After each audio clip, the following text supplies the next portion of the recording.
think they've probably all accepted there at Colorado. Like, we're going to have a lot of people that hate us, but that's what comes with also having people that like us. It's not the end of the world if you have a bad video. And I told them straight up to the devs, I'm worried about this game.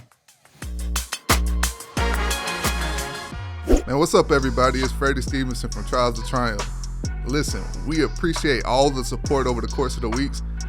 Season 2 has been off to a great start. We're literally closing in on 10,000 subscribers, and we couldn't do it without you guys. And we got another great episode coming up for you this week. We have one of my favorite YouTubers, Bordeaux, joining us for this episode. But before we get into that, I'd like to take the time out to thank our newest sponsor, Garnet & Gold, the premier Florida State gear store. They have everything that you need, from hats, shirts, shoes, and more. If you truly bleed Garnet & Gold, if you're a real Florida State fan, then you need to be shopping with them, because I promise that you won't be disappointed. Make sure to go visit the website right now, garnetandgold.com, to get your apparel and get ready for a great Florida State season. We would also like to thank our other sponsors, the Craig Burke Real Estate Group, Indie Atlantic Films, and Concord Coffee. But I'm not about to waste too much of your time, man. Let's get into this episode. All right, man. We good to go, man. Sweet. Man, I appreciate you coming in today, man. Right now, you're probably one of my favorite content creators to watch, just period. I sit up and watch a lot of college football 25 content, so I'm sitting up every day watching some of your content. So just to have you in the studio today is dope, man. I appreciate you coming in. I appreciate it. I had to come down. You're from Kentucky. Absolutely. Yes, sir. Which part of Kentucky? I know you said you're from a small town. Small town. We're doing our research, and I was trying to find the exact town that you're from in Kentucky. Harrodsburg. How close is that to where the Wildcats play? About 45 minutes. 45 minutes? Yeah, so like Kentucky's got a few big cities, and then outside of that, a bunch of small towns. But yeah, it's not far, about 45 minutes an hour, can get up to Lexington. What's it like in that area? Is it the tradition, like the culture in that area, compared to like the major cities? It's pretty country. But there's also a lot of people, like, even though it's out middle of nowhere, they're not very country at all. Like, I'm not country myself. I feel like I don't have much of an accent. But it's just very small. Oh, is it similar to, like, you're in Tampa now. Yeah. But this area you're in is Polk County, Florida. Is it similar to the area you just drove into, or a little bit different? You know, it's funny. I've never been through Lakeland. When I was driving in here, I was like, there's a city called Danville. It's a little bit bigger. And it felt similar to that. Okay. Just that small town vibe with like a little bit more going on in it.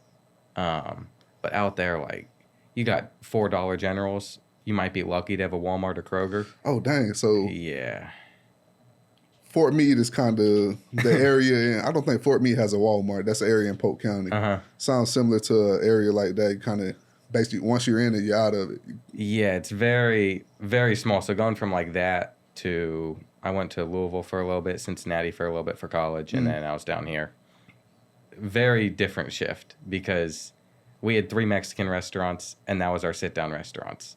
Everything else is fast food. Okay. You don't have much. So growing up, you in Kentucky, you have 2 options. Either you're a Louisville fan, or you're a Kentucky fan.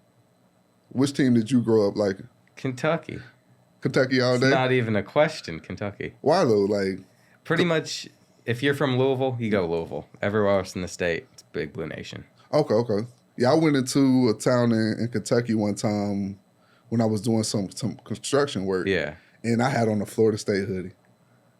And one of the guys in there, man, he was like, man, you might want to leave out of here ASAP. I was going to get a burger. It's like a hole-in-the-wall spot. Like, you might want to leave out of here ASAP. I was like, hold on, what am I doing? Yeah. He's like, this is a different area over here. You cannot be wearing Florida State gear. Well, I didn't realize it was that serious. Sometimes people take it seriously. Personally, I don't care too much. Obviously, I want to win whenever those games happen, but like Louisville fan, Kentucky fan, doesn't really matter much. Okay. What do you think about Kentucky football right now? I mean, at some point it looked like you guys were rising, and then, you kind of had a few down years. It seemed like at one point you guys were finna become a legit college football program. Yeah. It's been hard. We're kind of going back to our roots, but I'm very thankful for what Mark Stoops has done for us. And now where the SEC is so competitive, we've added in Texas, Oklahoma. It's going to be very difficult to really get to that next level. Like, we kind of have to settle for being a mid-table SEC team. So you don't think there's a path for you guys to potentially put together a solid year, a solid roster, and get into the playoffs? Oh, absolutely. Because even like 2021, if there was a 12-team playoff, we would have been in. Yeah. Maybe it was 2020. Like recent memory, we've had a couple good teams. So it could happen where we're like out there on the border, but also with the new conference setup, you don't know who you're playing in the SEC. We don't have like the set. We're playing Georgia, Florida, and then we have those easier games like Mississippi State. We can get any draw because there's no divisions. And so that's what worries me the most is we're always going to have like 3 or 4 really tough SEC teams on our schedule because like Tennessee's a lock. Yeah. Florida's a lock. So we can't have like an Indiana luck where our schedule ends up being pretty easy compared to the rest of the conference, and we walk our way in. Yeah. Yes. The SEC in general is tough. Yeah. And I think now with the playoffs, we thought it was bad with the 14, but every year, like, you see it. They're trying to find reasons for the SEC teams to get in. So even though you have a difficult schedule, there, like you said, there's opportunities to find a way to get in there. You got 2-3 lost teams in the playoffs.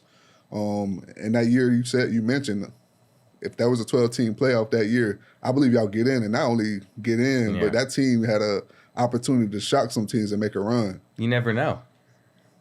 It's football. Yeah. Like, I really hate where the sport's at right now on social media where everyone wants to just say this is exactly what will happen based off hypotheticals. Because you don't know. Man, I know more than anybody as somebody that bets. You go into these games like, oh, this is a lock, and then you wake up in the morning, you went to sleep on this game, and then you wake up, you done lost all your money. Yeah. So anything can truly happen. Exactly. And so just saying, oh, this team is better than this team because they'd be favored by 10 points. We're not going to base anything off the regular season now? Yeah. That's probably the most frustrating part. Like Alabama this year. Seen a lot of their fans claiming they're a top 10 team. Maybe they are on paper, but they didn't win the games they were supposed to. Then they just got whooped by an Oklahoma team that wasn't good all year. Yeah, and so you could say, oh, they deserve to be in because we know talent-wise they're top 10 in the country. They're going to put, in perspective of the rest of the country, they're going to put a top 10 amount of players into the NFL with that roster. But if they're not beating teams like Oklahoma, how do you say that they're a top 10 team? Yeah. And so the SEC is going to run into that issue where even if teams like Vanderbilt and Oklahoma aren't the best, they're good enough to where they can beat anybody, and they're going to beat up on each other. Are you a big Will Levis fan? I didn't think he was as good as his draft projection was supposed to be. I actually wasn't. I didn't understand the hype as much. You gain so much more respect from me just because I'm a Florida State guy, and they're probably going to kill me for this. But Florida State fans, a lot of them, not just Florida State fans in general, we're so biased towards our teams. Yeah. And we feel like our players should always come first. Like, man, there's an entire country of athletes out there. And once you go, when I had the opportunity to go to Senior Bowl, you go out there and you see, like, hold on, this dude right here is way better than the dude that played this position on my team. And a lot of people aren't able to admit that, so I respect you for even admitting it. No, I have to see college football pretty objectively. Even though there will always be the bias for Kentucky, I feel like especially if I do want to have a future in the space, you can't just put your fan interest like straight on, oh, they're the best team. No, they're not. Yeah. Gotta be realistic. Yeah, without a doubt. That's how I am. Like, you see it with some of the people that I connect with. Like, I'll do business with rivals and some of those things. Like, even though we're rivals on the field, like, like you said, I'm an objective guy, and I know that there's more out there. There's a world out there outside of my favorite team. Yeah. But Will Levis and the mayonnaise thing has always been kind of like awkward to me. And I was talking to one of our producers off camera, and I know a guy that's just like Will Levis. Like, literally, we would go out to eat, and we'd be eating waffles, pancakes.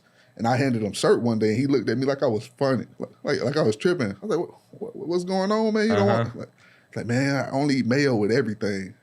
And part of me, I'm confused, but I don't know, like, maybe you get the sweet and savory feel from it, but I just couldn't allow myself to do that. I'm not a mayo guy myself. I won't touch it. At all? No, I'm good. Not even on the sandwich? I'm good. Dang. Dang. So, yeah, when I hear he wants it on everything, it's Yeah, the coffee thing weirded me out. Like, some of the stuff he was like, man, it may taste good because I've had a lot of things in my life that when you hear it, it sounds disgusting, but then when you try it, it was better than what you thought it'd be. But the coffee thing, I couldn't. It's just not supposed to go in there at all. And I know you're a big football fan, but did you play football growing up? a little bit. So the biggest issue for me in football was I was also playing soccer at the same time and basketball. Did some flag football, but I started getting concussions at like a young age. From football? No, from just being an idiot. Because kids are dumb. So like at my grandparents' house, they had an exercise ball in the basement. It's like 1 a.m. I'm like 6 or 7, and I decide I'm going to stand on it. I ended up trying to stand on the exercise ball, shakes around a bit. I fall into the coffee table, bust my head open. Dang. Parents were not happy about it, rushed me to the ER. That was the start of the concussions. And by the time I was 14, I'd had 4 of them. So by the time I wanted to even consider football, it was pretty much a no-brainer. Like, my parents were like, no, you're not going to do it. And I had to stick with soccer, but even then they wanted me to wear headgear if I got one more concussion.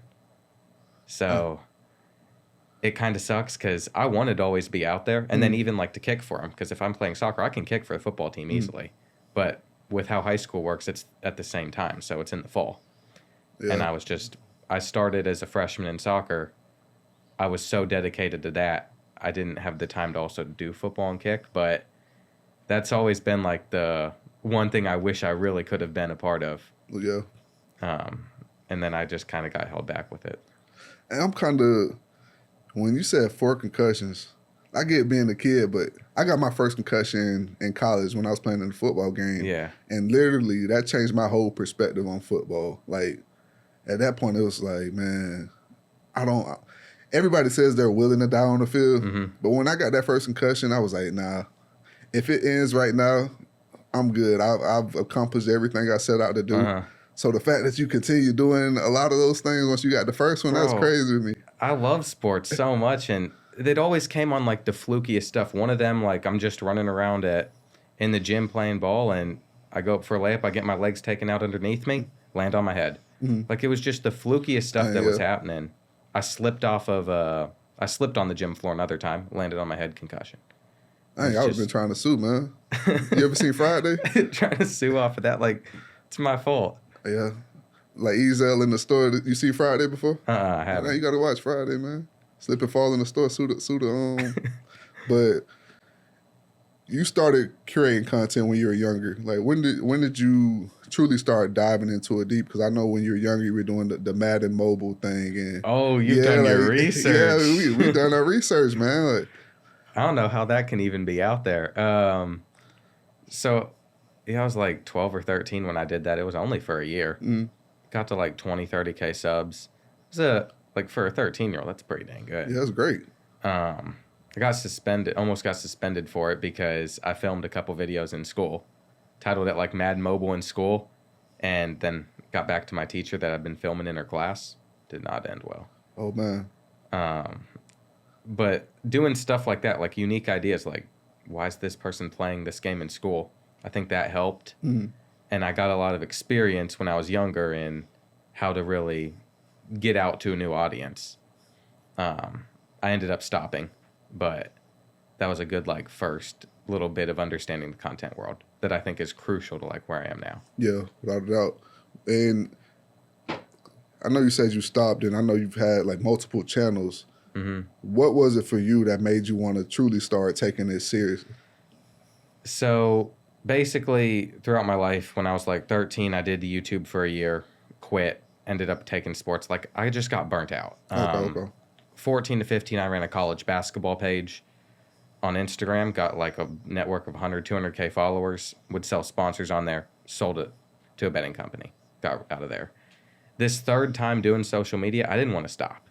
I wanted it to be like a long-term thing where I didn't get burnt out after a bit, and the college game was coming out.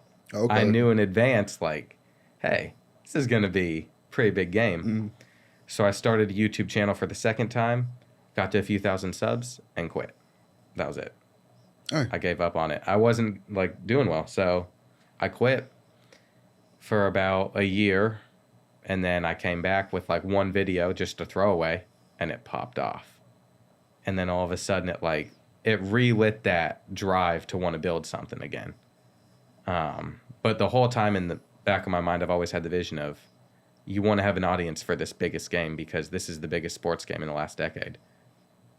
So that was kind of my mindset going in.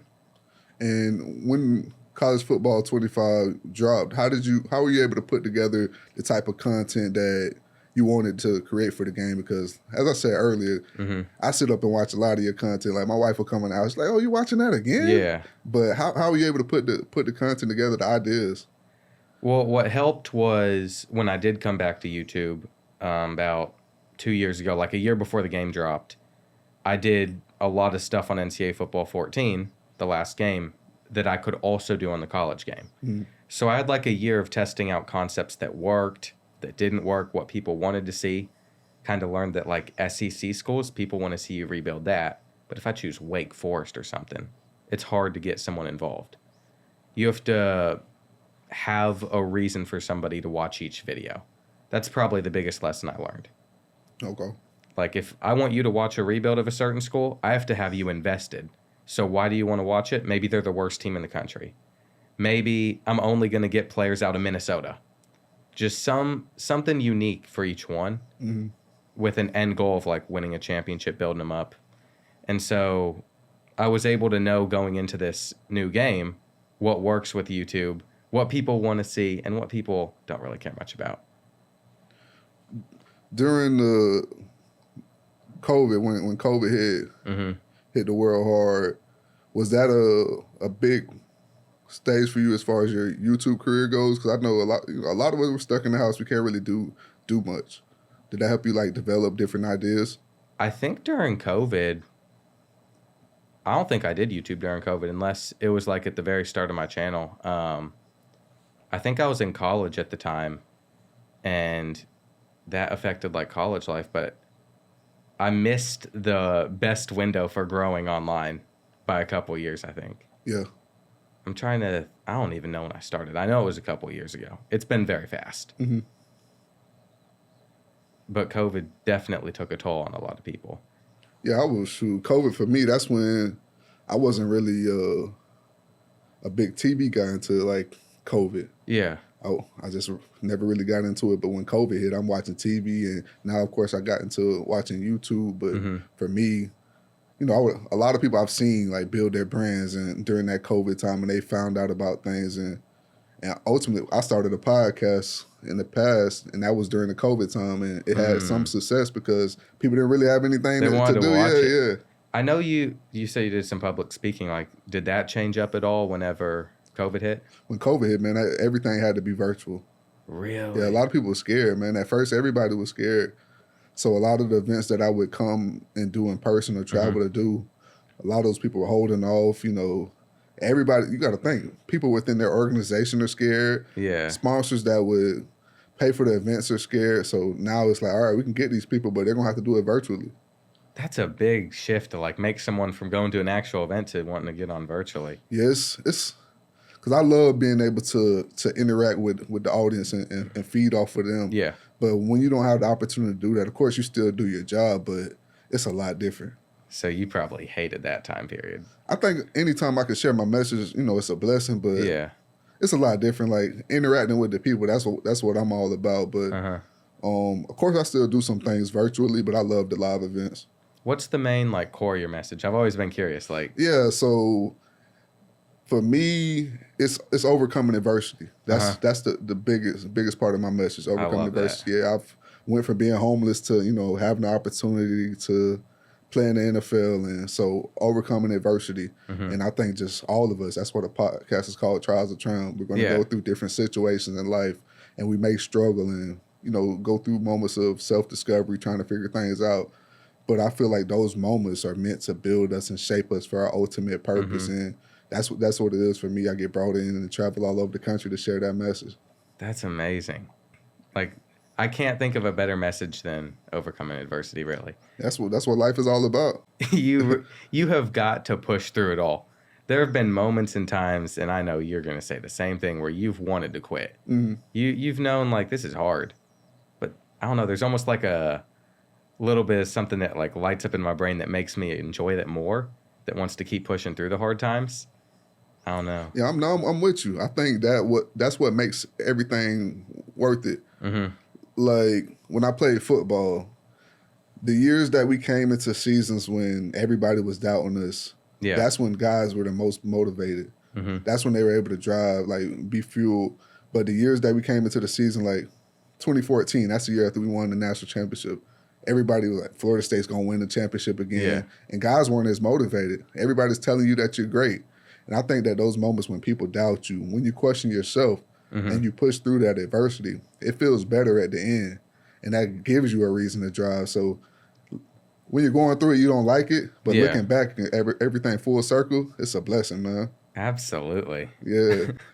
I love it. But I was going to ask you that. Like, what was your mindset like when you were going through that process, going through multiple YouTube channels? And, you know, I'm sure part of you question, like, is this even for me? That definitely happens a lot. And you can't question yourself because you have to be the one that is continuing to put out the content. Like if you're second guessing yourself, audience would definitely second guess. Yeah, they can feel it. Yeah, and like, so on YouTube, whenever you post, you get like you have a rating of 10 videos, your last 10 videos, how it's performing. So you can see within 30 minutes if it's on pace to be the best of your last 10 or the worst. Mm-hmm. And if you see it's a 10 out of 10, it's on pace to be the worst of your last 10 videos, it's the worst thing in the world. Because you know that you've basically failed with this concept and that people aren't as interested as clicking on it. And so what I had to do it took me 2 years, and I think I'm in a good spot now, is just tell myself, it's not the end of the world if you have a bad video. You can put out a good one tomorrow. Yeah. You can bounce back from this. And also over time, they'll grow. So you could have a video that starts off real slow, but then over time people enjoy it more, and it shoots up higher than anything else. Yeah, we had a video from our first season that wasn't doing as well. I was shocked. I was like, man, I would think that people would want to watch this person. They're interested and they've accomplished a lot of great things. And then literally out of nowhere, maybe a month or so after the interview released, it went viral on social media. Yeah. And now the interview blows up. So you just never know, man. You really don't. My most viewed video made me the most amount of money. Everything on my channel was a very bad video at first. And then over time, it just slowly creeped up. Once it picks up in the algorithm, it finds the right audience. You never know how far it's going to go.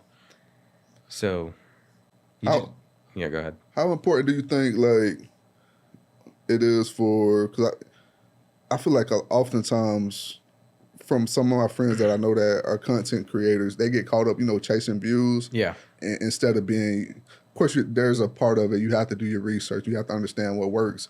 But then I'll see them and they're not being themselves. Like, how important is it for you to showcase your personality and make it authentic to who you are? I actually think I do a bad job of that. Dang. Where I'm at right now. If I have like an interesting clip that's short form and I get it cut up for social media, half the time people think I'm talking over the gameplay. It's not live comm or it's AI. And I'm like, what the heck? This is me. Like, I'm a little bit more monotone. I'm not going to sit there and like slam my controller, flip my chair over something that happens in a video game. It's a video game. Yeah. I've seen it a million times now because I play this game way too much for content. So I'm not going to fake it. I don't want it to be inauthentic. But without exaggerating stuff, then people think, oh, this is just AI. This is not, he's talking over it. He's not into it. So for me, what I think is good for retention and keeping people's like eyes on the screen is different from it being super authentic.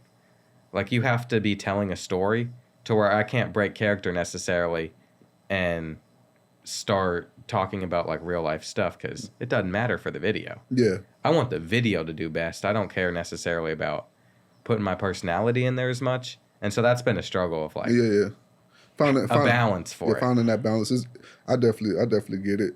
As far as like just watching your channel, like you mentioned storytelling. Yeah. That's a huge part of what you do. Yeah. And is that something that came to you because you've watched other people and you saw their videos, you may have been interested and you're like, man, I wish they would have gave me a little bit more. Like, what made you get into it from the storytelling side of things? The thing that even made me return to YouTube 2 years ago was I found a sports channel. It's named Crow or something.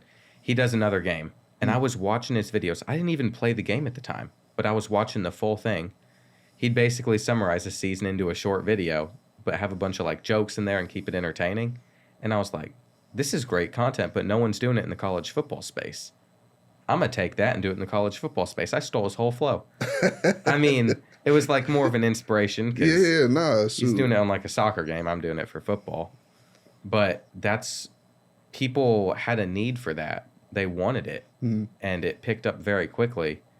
And so I used to do voiceover 10-minute videos, and now they're like hour-long live com. But the transition to get there, I wouldn't have been able to do it without the initial period of getting an audience for college football content. And so that's probably the most... I don't even know what the question was. I had an idea of what it was going off of.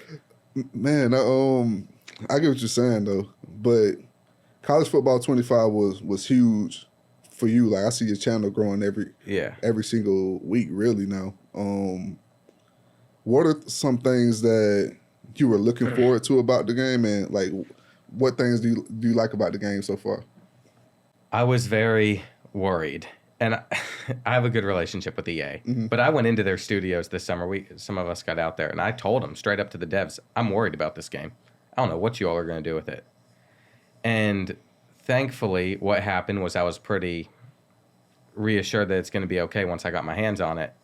The menu screens, there have been years where I've been on Madden, and like even moving around in the menus feels super slow. We're talking about a game in 2024. It should be instant. Yeah. And so that was, believe it or not, my biggest worry about the game, because if you're on this game all the time and you feel like everything's laggy and slow, it ruins it no matter how good the foundation is. Luckily, the menus, very, very quick and smooth. Gameplay was another worry. I don't like how realistic football games have become. It should feel like a video game. I want it to be fun. Yeah. It's great that the graphics can be as realistic as they can, except like sometimes even with the shadows on the stadium, just get them out of there. You can't see the field. Makes me mad. But when it comes to a gameplay, you want it to be fast-paced. You want to have a fun time with it. You don't want to have an experience where you're in a 6-3 game. Although it could be authentic. There are football games that are super low scoring. In a 6-3 game, it's because both of the guys playing the game suck. Yeah, like, that's how it needs to be. It doesn't need... You don't want defense to feel so overpowered where you can't do anything. And so I think they nailed it. The gameplay's the best part about the game. Everything else is kind of in an average state. Yeah, okay. But my biggest worries were really how fast the menus felt and then the gameplay part, because that's what you spend a lot of time in. What do you think about the Road to Glory mode?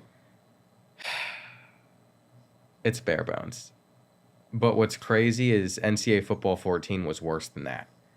And people just have like a nostalgia block of it was so amazing. Neither Road to Glory's been great. That's really what I hope they put their focus on in College Football 26. They tried to add some depth to it, but it just feels like it was thrown together pretty quickly. Kind of rushed, definitely. Yeah, from the videos that I'm watching, like, and that's really how I came across your page for a while. I was just watching, Road to Glory videos. Yeah. Then after a while, you feel like, oh man, it's more of the same stuff. Yeah. But then your storytelling kind of caught me. But yeah, it kind of definitely feels like it was somewhat rushed. And one thing I definitely don't like is they took the defensive end out of it. Like that was my favorite position to play on the game. I hope they bring it back in 26, but I love playing defensive end. I think the reason they did is because they wanted you to port it to Madden, and they don't have it on Madden either. You can't play as a defensive end for their superstar mode. So they almost have set everything up to be comparable to Madden with Road to Glory.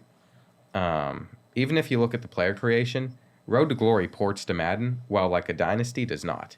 They're two completely separate things. Okay. So I understand they want their games to be linked, but at the same time, like having stuff like a defensive end would be fun. Defensive end or cornerback, I know is fun, but my favorite defensive position to play outside of defensive end was safety. Yeah, I was about to say. Yeah, safety is fun, man. Why are we acting like they're the same thing? Like corner and safety are the same. Way different. Completely. You're a backer and a corner at the same time, basically. Yeah. But I don't know. We'll see. As far as like the transfer portal and recruiting and on the game. What do you think about that? What's your thoughts on the process? Recruiting, I'm happy with where it's at right now. There were a lot of bugs when the game came out. It wasn't as balanced. They fixed it. That's the thing I'll give EA the most credit for. They have tuned as much as they can for this title that I think has put the game in a much better state.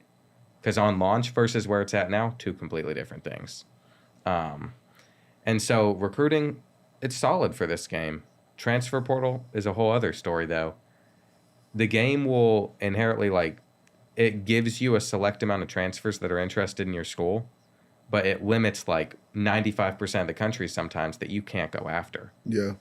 And it's set up so you don't just go after anybody, but you kind of should be able to. Yeah, like real life. Yeah, because if I see someone exciting in the portal that I would want to play with, I don't want to just be told, no, you can't get him. It's not fun. Not realistic. And that kind of brings me to my next question. For 26, what are some things that you're hoping to see in college football 26? I would love to see NIL worked into recruiting. Yeah. It's not going to happen. If they did, I would be so impressed. But the time it would take to somehow figure that out, I think it's going to take them a few years. Because it's the Wild West right now. Yeah, definitely. Definitely. Colleges don't know what's going on. How are we supposed to create it realistically? And for me, it probably wouldn't make a difference for me anyways. I'm a guy, even on Madden. I turned the salary cap off, so I get everybody I wanted anyways. But that's a few things I'll probably be looking forward to. You mentioned it, a deeper story mode for Road to Glory.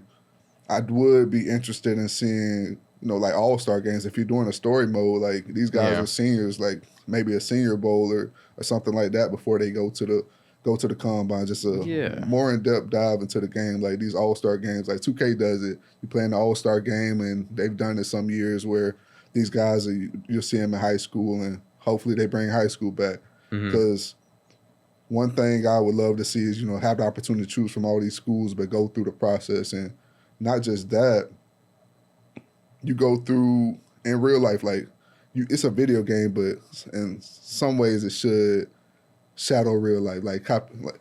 And in real life, you have situations where freshmen are able to come in and even if they're at Ohio State, beat out guys that are number one on the roster. Yeah. But if your guy goes in and he's a third or fourth string guy, he's not going to get an opportunity to play until maybe later in the season if he's a 5-star recruit.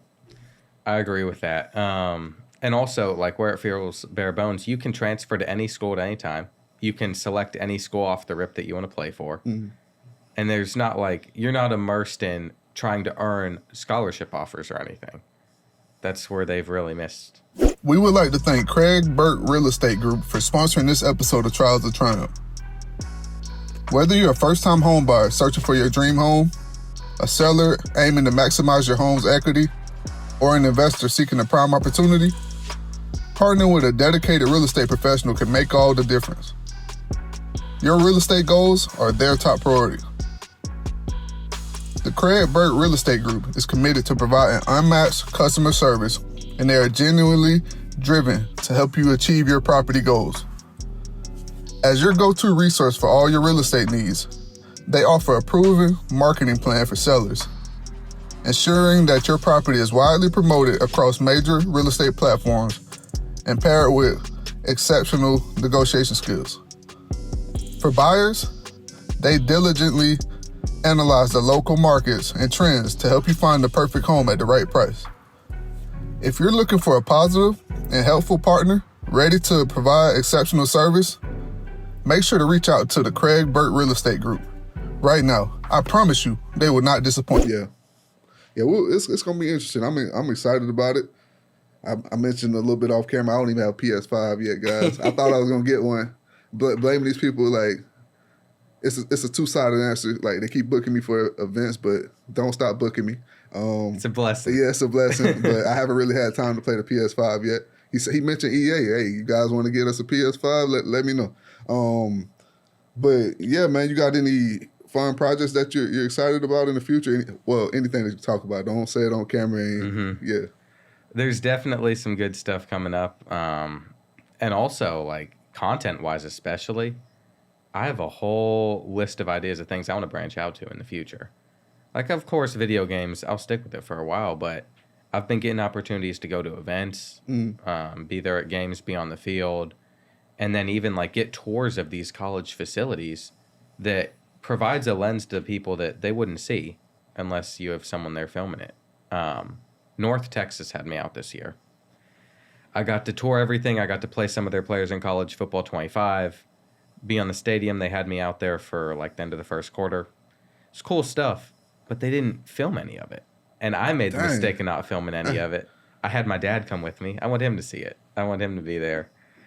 But if I filmed something like that where they got to see all the behind the scenes, I think it would have been really dope. A cool eye into the program. Because like their AD was awesome about it.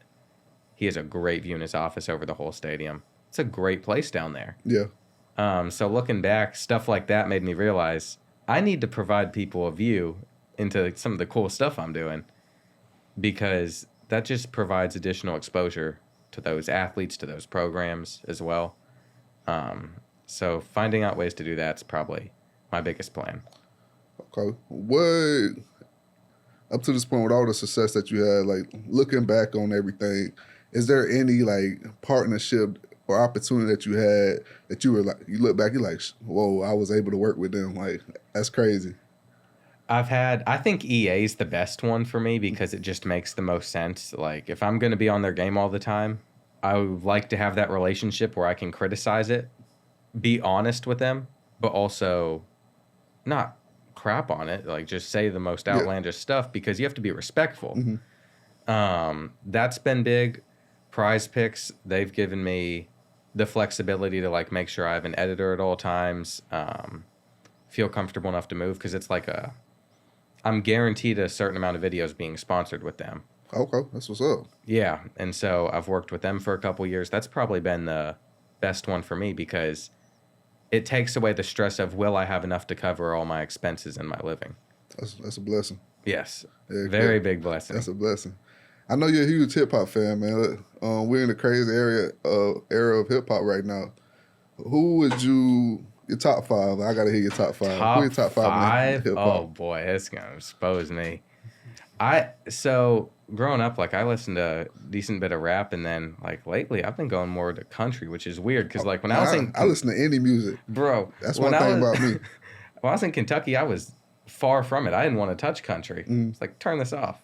Who's it? Jason Aldean, Dirt Road Anthem? Yeah. That's one of my songs, man. I listen to anything, man. If it sounds good, I'm not picky. If it sounds good and I can vibe with it, I listen to anything. Yeah.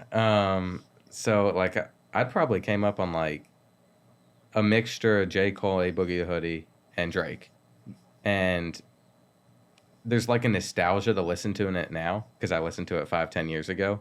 Like, Friday Night Lights from J. Cole. Love that album. They just put on Spotify. So that's probably where a lot of my taste comes from. But now I'm, like, shifting over to the country side of things. Yeah, you can't hurt. Like, what's a dude's name? I don't know what you would consider him. Like a mixture of hip-hop and country. What, Shabu? How do you say his name? Shabuzi? Shabuzi? I don't know how to say his name. Go on, pour me up a double shot of. I don't know. We're going to have you getting on here singing for us. Okay, so Drake, J. Cole, A Boogie. I don't think A Boogie's put out anything recently, has he? He's kind of gone away from what made him so good, which makes me sad, because, like, back 2019, 2020, loved him.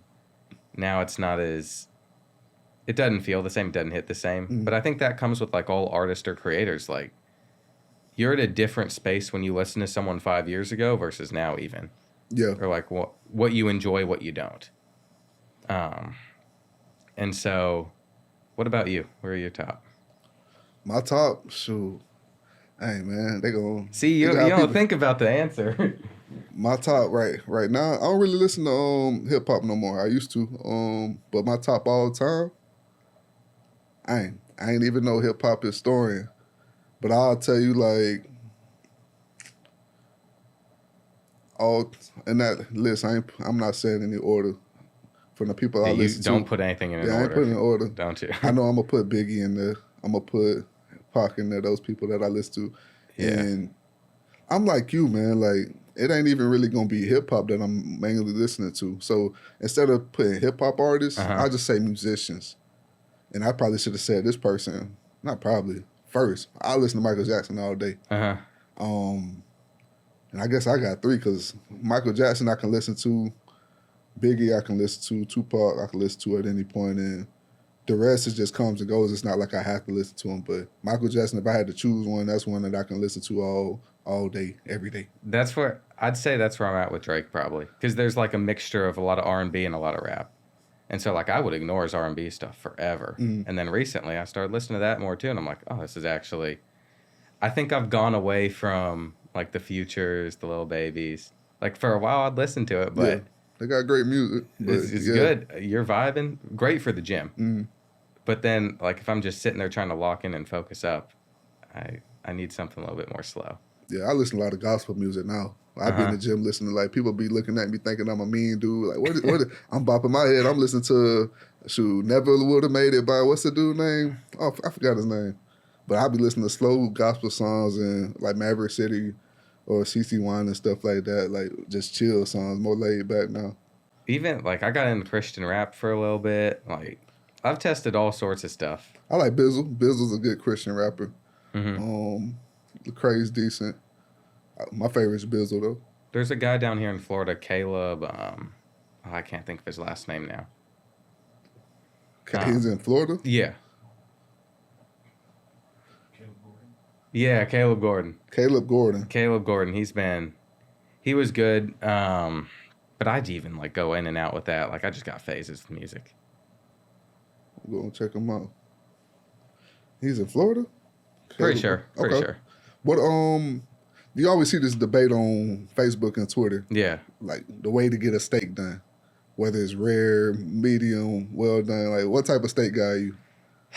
It's got to be medium, even medium rare. Like if I'm cooking it, sometimes I'm not cooking it enough, and that's fine. I'm a medium guy. Yeah, I see people get them. Like my wife, she gets it medium well. I'm like, that's too close to well done. You get a new cook in there, your steak's gonna be burnt. Yeah, I've gone over from the well done side though. Like I used to get it. And I didn't know. Like I remember I was in college and they were getting us ready for the draft, and the guy was bringing us in, and I got a well done steak. And he was like, take it back. Take his steak back. Oh, yeah, people hate it. What you doing? He's like, I'm paying for your food. You're going to get a real steak today. I was like, man, I don't want no steak with all that blood. He's like, okay, try medium. Try medium. You don't have to get it rare like me. Try medium. And ever since then, I haven't switched up. I think that's everyone's backstory. Like, you don't want the blood in there, even though it's not blood. Yeah. You just, like, cook it all the way. And then you realize with a good sear and a medium cook, like, it's going to taste good. A lot better than getting it well done. But you got to take that jump, like be forced to try it, and then you don't go back. Man, it's completely different. Like I used to be, anytime I got a steak, and probably makes sense because I was getting this burnt, well done steak. Yeah. I had to put A1 sauce on it. But when you get a good steak, you don't need anything on it. Not at all. What do you think about Bill Belichick in college football now? I think he is going to have success at North Carolina. I don't think he's going to win a championship, of course. Okay. But if he wants to turn it into more of an NFL factory, it's working with Deion Sanders. Yeah. That's kind of his view on what he wants to do with the program. Bill's laid back, though. Maybe he has a younger girl now. Maybe it's brought him out. It's got that energetic side out of him. He's more laid back. Like even when I see him on TV now, he's showing off his personality more. Yeah. And I don't know, maybe part of that was because when you're a coach, you know that the media is out to get you. So part of you is trying to keep from having those headlines or not trying to buy into the media BS. But now he's showing off that personality a little bit more. It's like with Nick Saban now. Like I think everyone, if you're not an Alabama fan, couldn't stand Nick Saban for a while because they're so good. And now he's one of the funniest guys on TV. Awesome. Yeah. Like put him in front of a mic more often.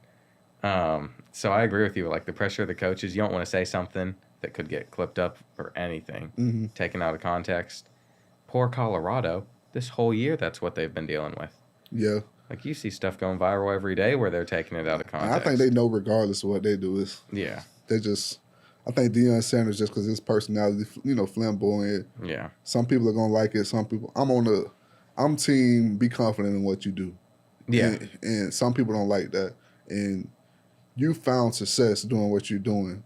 And I'm a firm believer, like, for example, if I'm getting my car worked on, I was talking to them behind the scenes.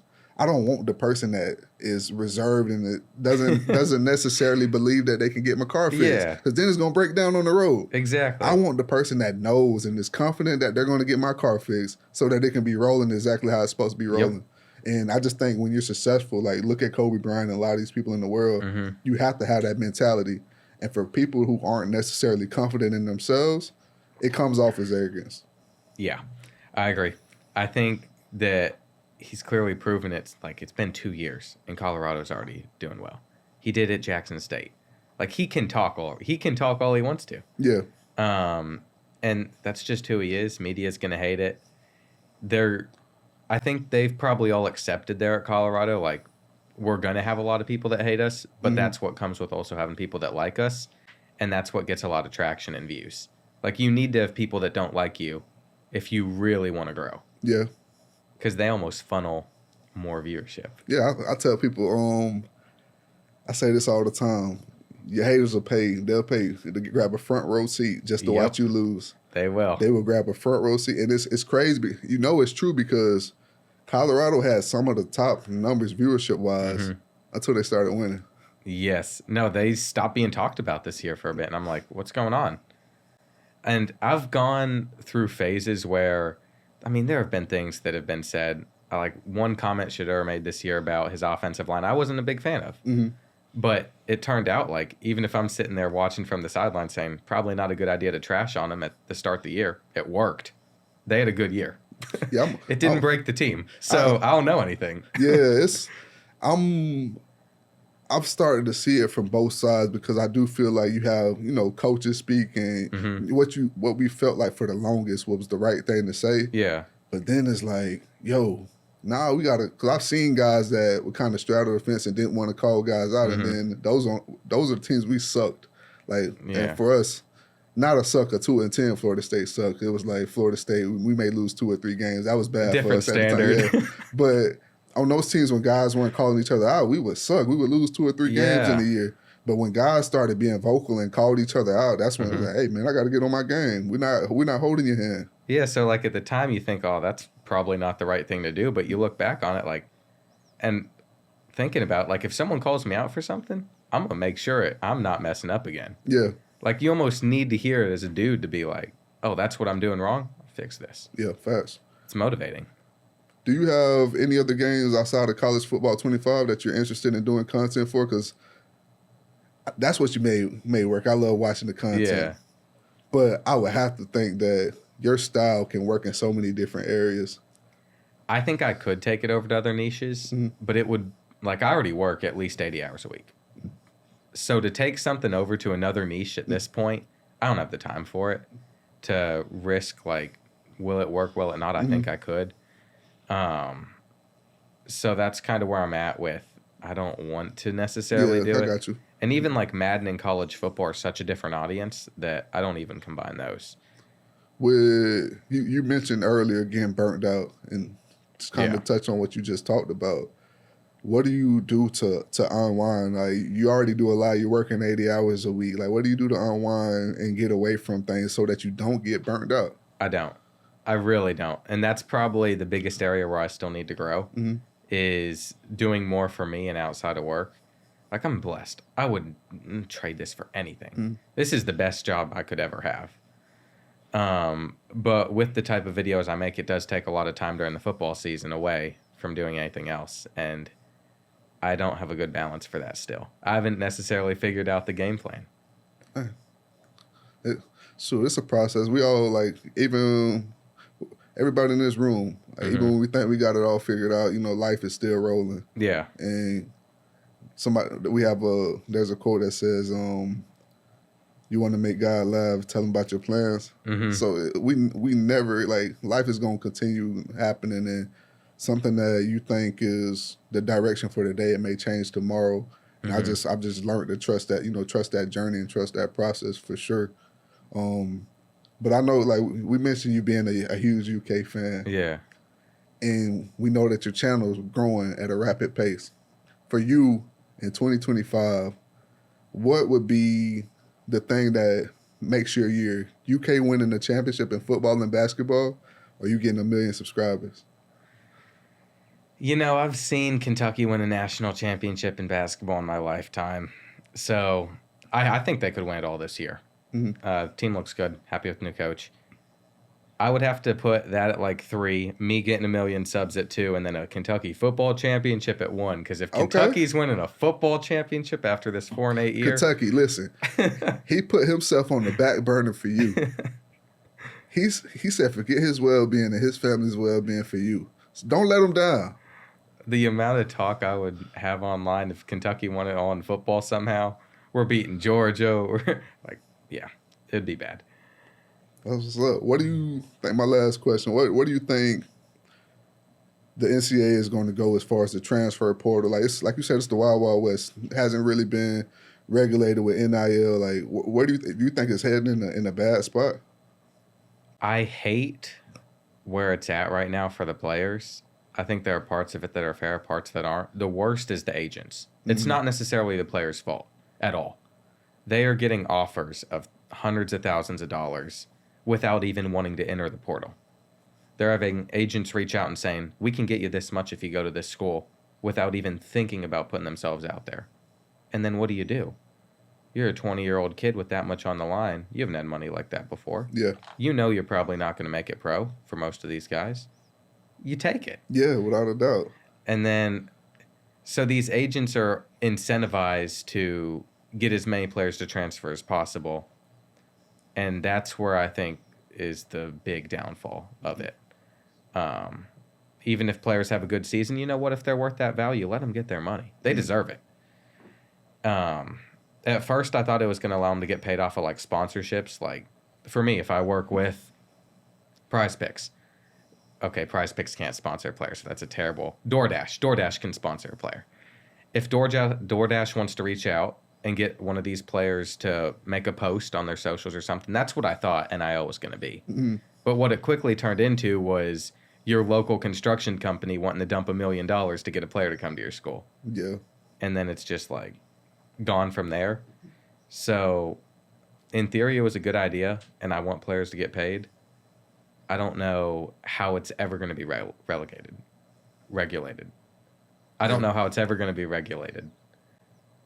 Yeah, it's a wild time in college football, and part of me wishes that, I could be a part of the financial side of it, but then the other side, I feel like a lot of guys aren't realistic. Everybody wants to be a part of that. The old school players, like, man, I wish I was a part of that. Mm-hmm. I played fullback. Yeah. And what you see at a lot of these schools is not only kids transferring, kids being forced out. So imagine me going into a year where the coach just decided we don't need a fullback. My career may not end the same. So part of me, I'm happy I didn't have to go through this. You're happy? What do you think about it? Like, because you've been in the locker room. You saw, like, the time of when players couldn't. I remember when we were getting our cost of attendance checks. Yeah. And some guys, the further away you lived or the lower income your family had, the more money you got. Mm-hmm. So you got some guys getting, like, $2,000, some guys getting $8,000, some guys getting more. Yeah. And then this guy that got $2,000, he's happy about it. Then he finds out this guy got more. Yeah. Now he's mad. So now imagine a guy that's probably not getting anything, and then he's on the team with a guy that's getting millions, but like, shoot, we both the starters. So I don't know. I've never really cared about what's going on in your pocket, because at the end of the day, it can't do nothing for me. Like, what's on your plate can't, that's just me personally, but I know a lot of people struggle with that. It's human nature. Yeah. Like, I think part of it comes from my dad. Like, he wasn't never really, like, into, like, I don't know, I learned a lot of that stuff from him. I never really cared, like, what people have going on, like, pocket watching, anything like that, because I still got to worry about my situation. Like, hating on you or watching you is not going to change what I got to deal with on a day-to-day basis. And so it wouldn't have bothered me.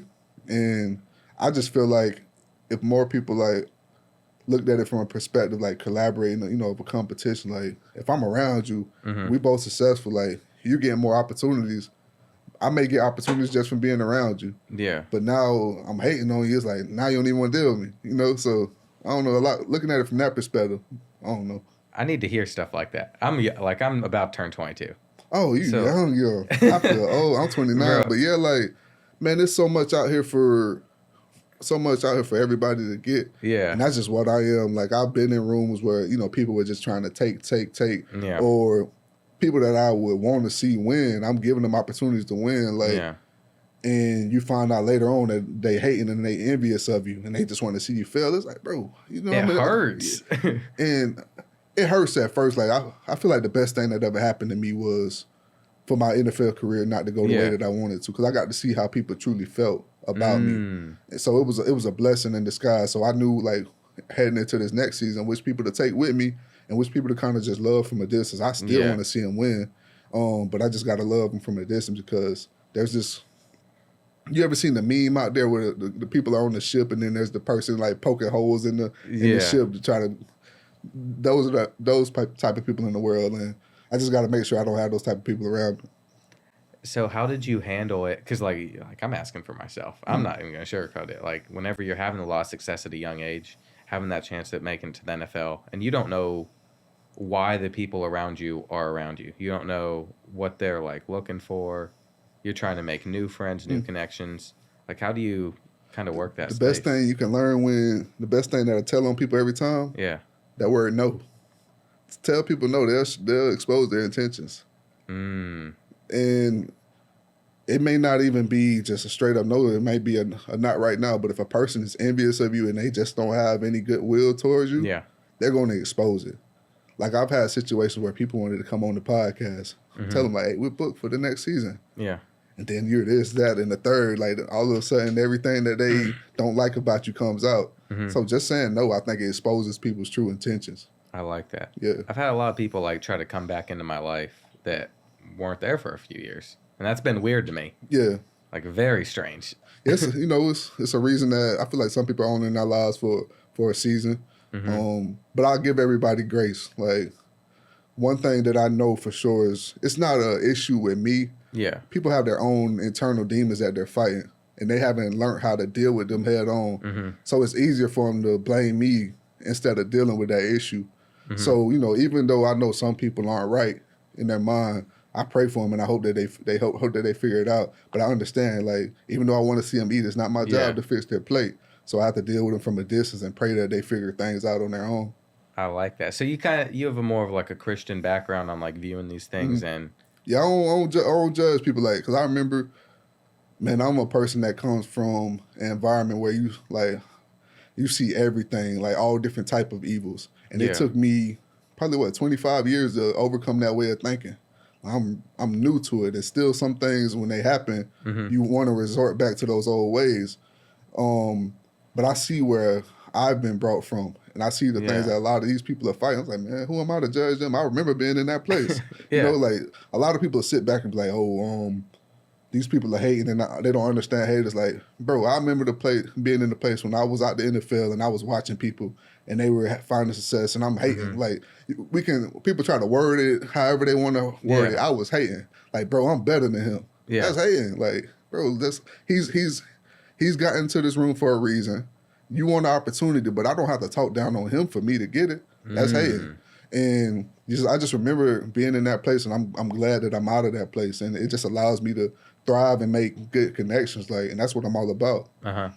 So really, ridding any jealousy, any thoughts of like comparison is probably best thing. Yeah, because it's hard because, like you said, it starts to consume you at some point, like human nature, like. Especially like on social media now, you got people, you're trying to build a brand, like, and then not even just social media, you're on YouTube, all these things. You may see people that you feel like you're better than. You're like, hold on, how are they having this success? Or on social media, you're like, why does this person get to have nice cars, jewelry, all these things, and I'm over here struggling? Like, so the comparison, it comes with it, but it's poison. It eats you alive. I've seen people that, if you don't get rid of that poison, I've seen people go on to have success, but in their mind, they're still that same person from back in the day. So they'll be still looking at these people that they have well surpassed at this point. Yeah. And they just hoping that these people fail. Like, and that's why I know for a fact somebody could be more successful than you and be envious of because they see what's on your life, or in their head, they see where you're going. Yeah. But it's poison, man. That's really good.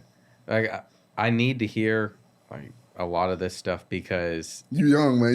You're gonna be exposed to so much, but that's like for me.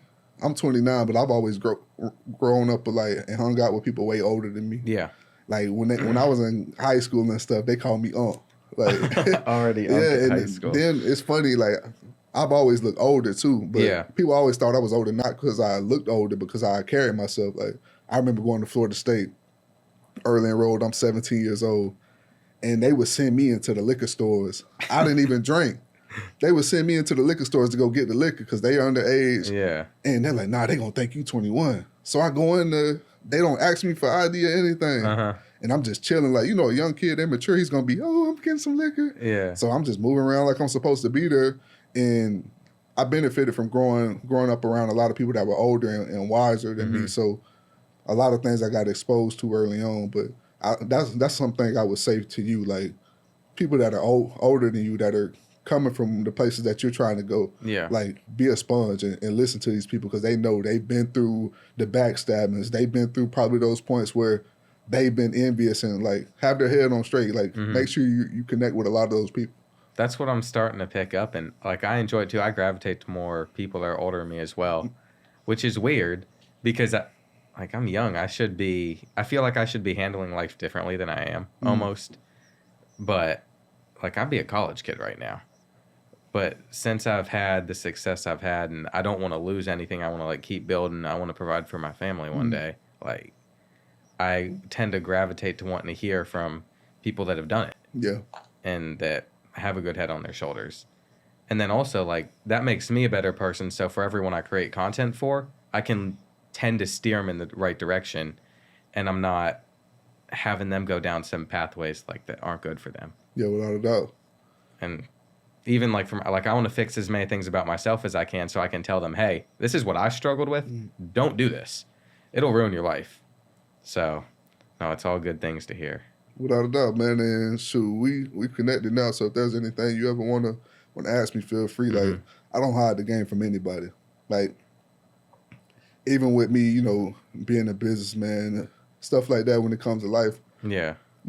I'm not charging you for any game or any of that stuff. I want to see you be successful. Like, even if I never hear from you again, that's just what I'm all about, seeing people win and becoming who God created them to be and living out in their full, potential, walking in their purpose. So anything that you need, feel free to ask. That's great. I'll definitely keep that in mind. Yes, sir.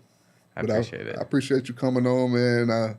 I'm looking forward to, putting this one out here, man. And I'm just looking forward to watching you continue to grow because I know it's just the beginning. I hope so. I really do. I'm all about words, and I understand that power. So I'm gonna give you this. Before I've had the opportunity to go on to be a best-selling author, film producer. Before I was a best-selling author, I wrote the book, and I told people I'm a best-selling author. Yeah. Years before it happened, I released it in 2019. The book didn't become a bestseller till 21.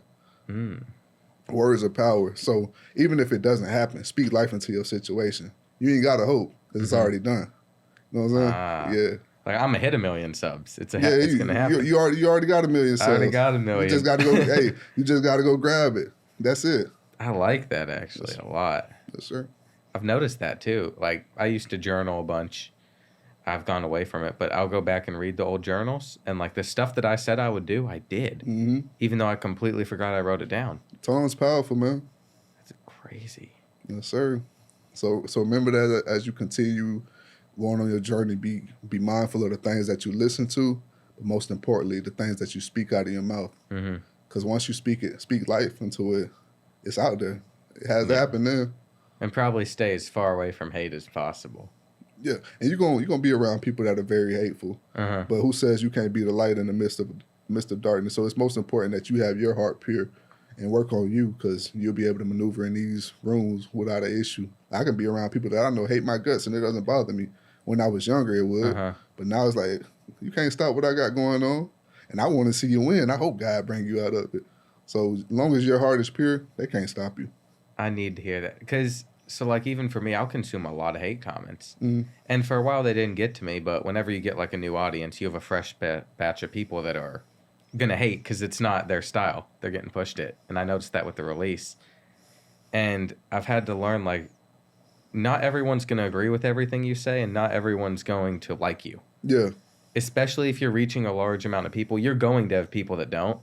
Think about Doritos. Mm-hmm. Doritos, what, the top chip in the world? Yeah. I've been around people that hate Doritos. Uh-huh. So everybody's not gonna like what you're doing. You're not gonna be everybody, cup of tea. I'm not everybody's cup of tea. I'm a guy like I'm not the type of guy that takes any opportunity. I won't allow myself to be around just anybody, and that's fine with me because that's where peace is. Yeah. But also understanding that I look at social media, I don't really care about the comments because I know that some of the same people that are giving you positive comments can turn on you tomorrow. So I don't find it's cool that they're reacting to it, but I don't build my confidence off of those things, like, because they can turn on you tomorrow. Just like with football, we're great today, and then you lose a game, and everyone's like, "Oh, this team sucks." And then, but also looking at it from the other standpoint, the people that go out their way, they could have they didn't like what I do on social media. If I don't like something, I scroll past it. You know how much energy it takes to see something you don't like, and then just put hateful comments out on it. That's not a you issue. That's a them issue. I eat it up though. Like I'll sit there, I'll read it, and then you start second guessing yourself. Like, but it's one person, and you can't let that happen. So that's like my biggest growing curve. It's a quote that you should put in your phone and look at it every day, and it helps me in so many aspects of life. It's on Google. It says once you realize that most people are at war with themselves, it starts making you look at life differently. It's not a you issue. Like when I was mad at the world, when I was hateful, when I was envious of others, it wasn't a them issue. I was mad at my situation. Yeah. And I had to do the work. But that's really what it comes down to. It helps you in so many areas. Like some people, you'll see them, they're going through pain and then they're being mean or evil towards you. But they're not mad at you. They're mad at the situation. They're using you as a way to take it out. Yeah, as an outlet. It's so weird because like hate rises a lot on social media. It's hard to want to grow like on Twitter or X, knowing that in order to do so, I need to probably hate. Florida State's having a bad year. I'm gonna say some stuff because I know that's gonna get a million impressions. Where if I say, "Oh wow, this team played well this week," no one cares. Hate can't outlast it though. That's, for example, like Tekashi 6ix9ine. How did he get his claim to fame? Being hateful, doing all this trolling, and all this stuff. You don't really see like substance lasts. That's true. Hate and all that stuff is temporary. Yeah. But at the end of the day, people are going to come back to the real substance, the real quality. All that stuff, it's appealing to the people that don't understand what success takes. Like the large number. Over a long-term period, these guys that are doing all this trolling, all this hating, you're going to look in 10 years, they don't even exist. Like, you're like, dang, this guy fell off the planet or something. Like, but the guys that may have taken a longer route, did everything the right way, kept their hearts pure, and kept putting out quality work, they're still going. Like you said, J. Cole, you like J. Cole. It's the reason he's still around. Yeah, no, he's very authentic, and that's just apply that to your game, man. The humbleness too. Like you need to be more humble with things. Man, I appreciate you coming in today. It truly was a blessing, man. I know people are gonna love to hear this conversation, man. Thank you. I hope so. I hope I can provide like a little bit of insight while being entertaining. Still, I'm always thinking like from the creative perspective. I hope it's still entertaining. But I don't want to second guess myself either. Just kind of got to enjoy the moment. Yes, sir. Coming back from the Bordeaux episode, I know that he's one of your favorite YouTubers. He's one of my favorite YouTubers. It was great to have him in studio just to kind of, see him in person and see what kind of person he is in person. Yeah.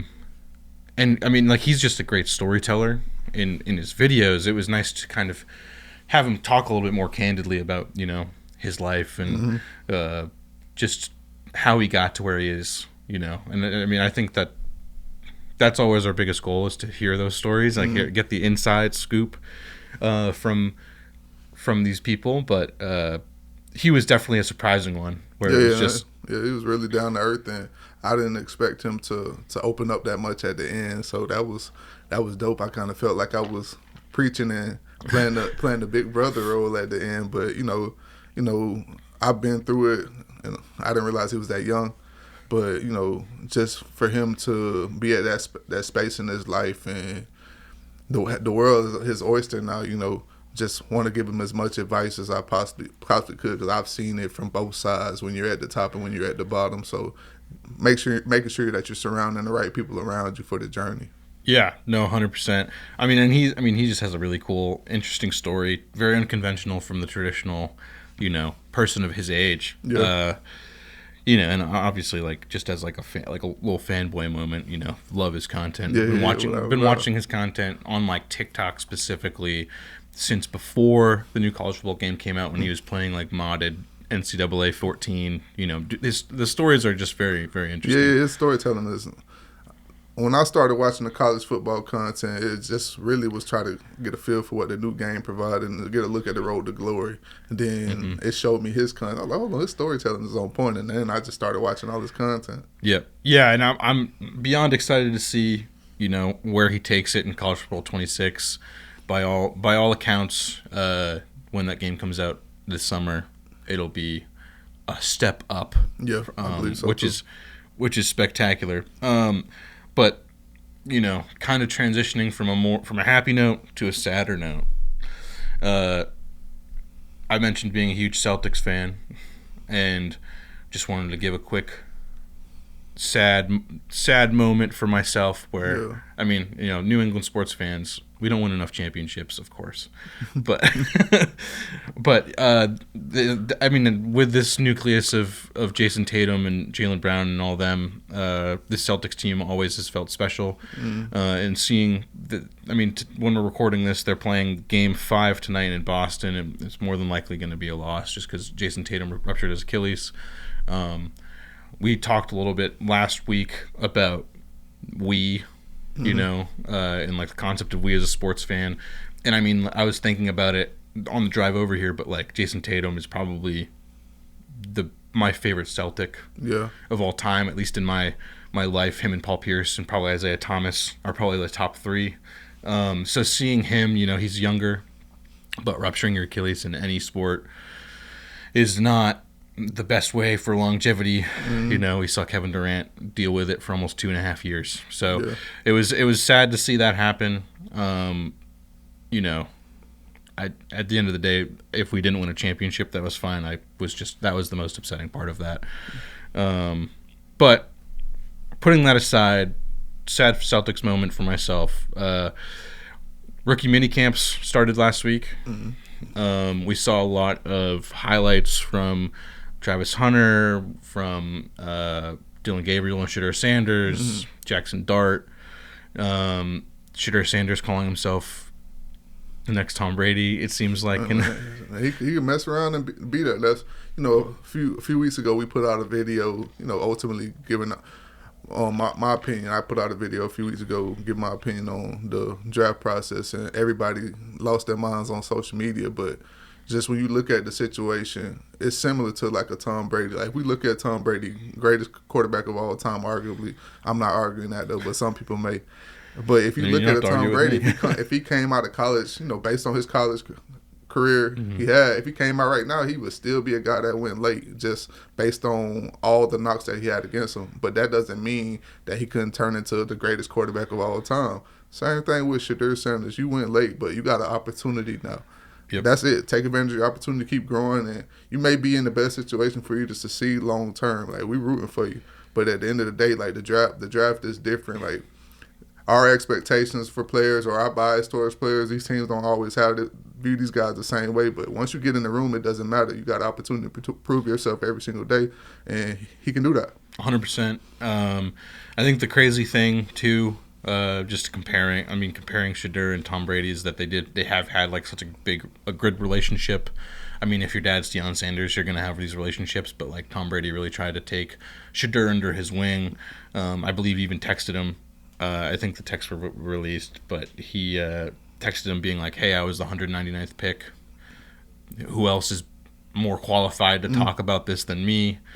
And I mean, Shedeur could easily become a really amazing quarterback. I mean, all of these amazing quarterbacks have these similar stories. I mean, Shedur's is the most insane, where it was like projected first. Yeah. Now he's in the 5th round, possibly a 3rd-string quarterback.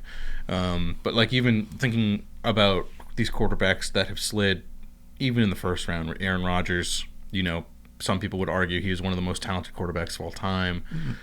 Steve Young, 2-time Super Bowl champion. He was backing up, I don't even remember his name, for the Buccaneers for years after coming and being an MVP in the USFL.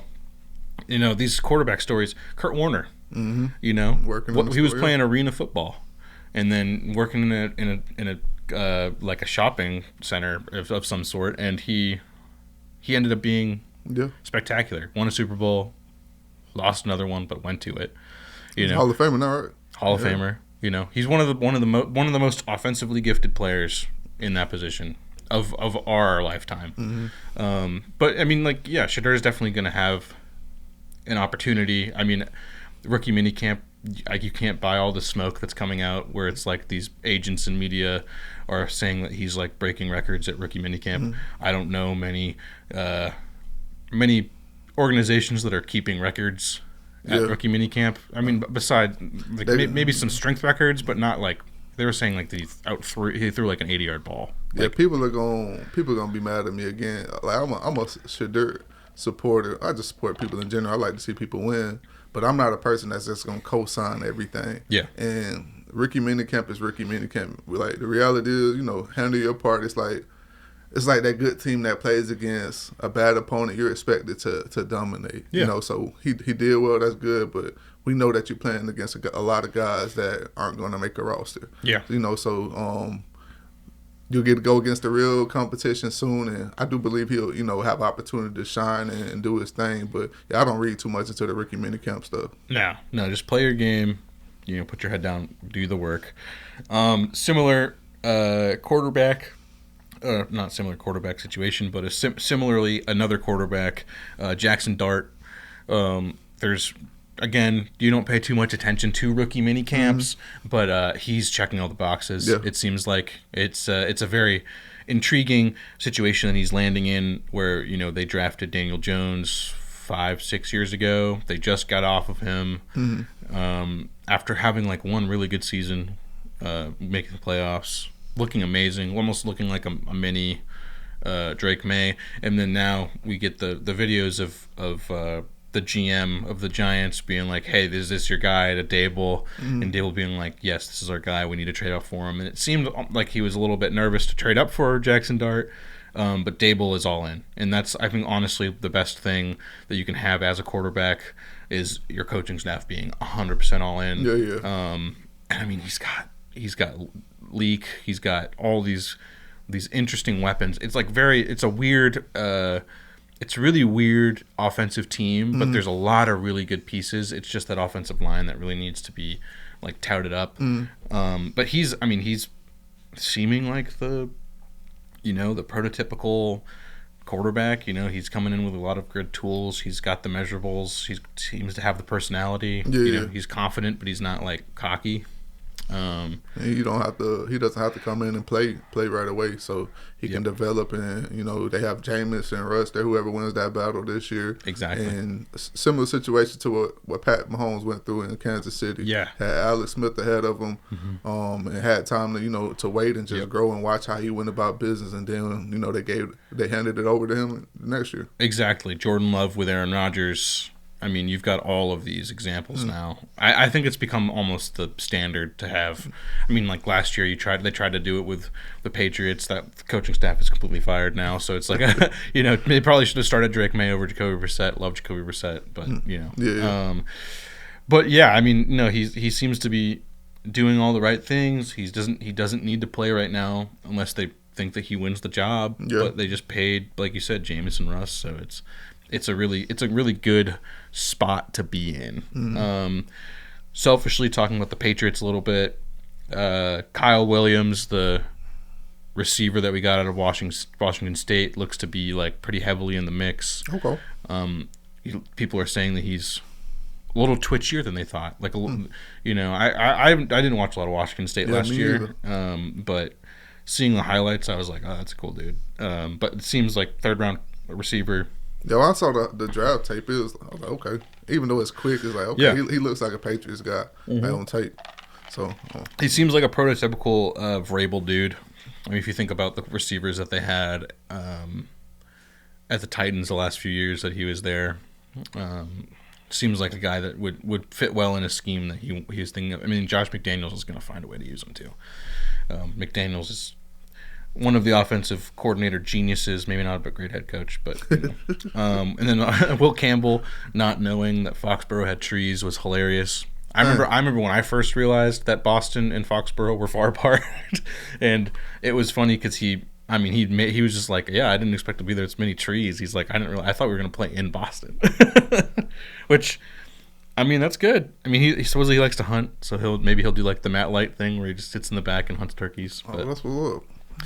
But yeah, our guy Willie Lampkin, who is next week's episode, we saw him post a picture of a Rams helmet. Mm-hmm. This coming week is his rookie minicamp. And then, I mean, he's, we talk a little bit about it in the episode, but, that's a perfect situation for him, mm-hmm. Being an undrafted free agent. Not much better coaching staffs to go to. Yeah, McVay is a guy, he knows how to use. He's similar to, we said it off camera, man, how Belichick used to be with those guys that were like Swiss Army knives, and you can use them in a lot of different ways. Yep. McVay's the same type of guy. So whatever Willie Lampkin can do, he's going to bring it out of him, and he's going to allow him to put that on tape every single day. So he's in the perfect spot. Yeah, in the rookie minicamp, he'll probably test him in a couple ways, see how, but also seeing him. Meeting Willie in person, that was the biggest tell for myself too. Is like you can see him on tape, you can see that people saying that he's small. When I meet him in person, I'm like, he's not. Like, he's a big dude. He used to be a wrestler. He used to be a wrestler, and not only that, as a defender, the people that you struggle with are the shorter guys, mm-hmm. like because it's a game, it's a leverage game. Yeah. And then he's a wrestler, so he understands leverage, technique, all of his technique sound, and you see that come out on film. Yep. Knowing that he's a wrestler makes you understand why he was so good as an offensive lineman. 100%. And then him being able to win the leverage battle every single time, he's gonna be tough. He's not a small dude. Like when you see him in person, you're shocked. You're like, okay, because he done like most people look bigger on TV than they look in person, and I feel like he's the opposite. In person he was a much larger human than I thought he would be. Just looking at the measurables, looking at his tape at UNC, but no, they're gonna get the most out of him. That organization is famous. I mean, McVay didn't draft him, but Aaron Donald, being an undersized defensive lineman and like retiring as possibly one of the greatest defensive defensive players ever. Mm-hmm. They'll find a way to use him. Maybe even if it's like on, punt plays. They put him in the middle just to block. Just to hold. They'll find a way. And if they don't, someone will. One not super positive note, but I wanted to kind of get your thought on Will Shepherd. He was brought in as an undrafted free agent with the Bucks, mm-hmm. but he failed a physical. And we talked a little bit off air, but I, as a fan, as someone who hasn't been inside of that position as an athlete who is trying to get his shot. I mean, personally, I thought Will Shepherd should have been drafted because mm-hmm. he was spectacular. Yeah. Maybe when they tested him during the combine, or I don't even remember who it was at the combine, but when maybe some of the medicals there were red flag, or some other stuff. Mm-hmm. But then when you fail a physical at an organization as an undrafted free agent, I just wanted to get your perspective on field physicals in general. His because you got two sides of it. He's coming in and it's like, okay, maybe he had something that teams didn't know about coming in. Like, it's not too hard to pass a physical, so he had to have something that teams were just skeptical and worried about. So mm-hmm. I don't know, but then you have the other side of physicals where Gabe Davis. Man, mm-hmm. Gabe Davis, I think that was just a money play. They didn't want to pay the guy his money, and then they got him out of there because now it sounds like, we talked about it off camera, it sounds like other teams are interested. Like, I mean, he's already visited, I think, at the 49ers and the Giants. Both of them would be great situations for Gabe Davis. Mm-hmm. I mean, personally, I loved Gabe Davis out of UCF. I think he was drafted like the 5th or 6th round, mm-hmm. right? And he, that was like the beginning of my football watching career. I was like, damn, that dude's a good player. And then went to the Bills, and he has a great career, and he gets paid, and he goes to the Jaguars, and it's a new guard, so it makes sense why they would be looking to make changes. But yeah, I was just confused because it seems like, and hearing what you just said, it seems like these teams just have a lot of discretion. They can just be like, hey, he feels yeah, no, they can do like, it's just like going to, this is like completely different situation, but like you go to a restaurant, for example, you go in and you order food, and just so happen to have change. Yeah. For example, like the cheeseburger story, you don't have a nickel. One restaurant may say, "Hey, you need the nickel to get this cheeseburger." Yeah. Then the other one's like, "It's just a nickel, man. Get out." Yeah. It's the same thing with teams, like especially when you don't want to pay a guy. Yeah. Like they're gonna look for, if you're coming in and looking for a reason, it's easy to find one. Yeah. Maybe he didn't tie his shoes right this day or whatever the case may be. Like they're gonna find a reason, and I just think he came in and he only played like 6 games last year.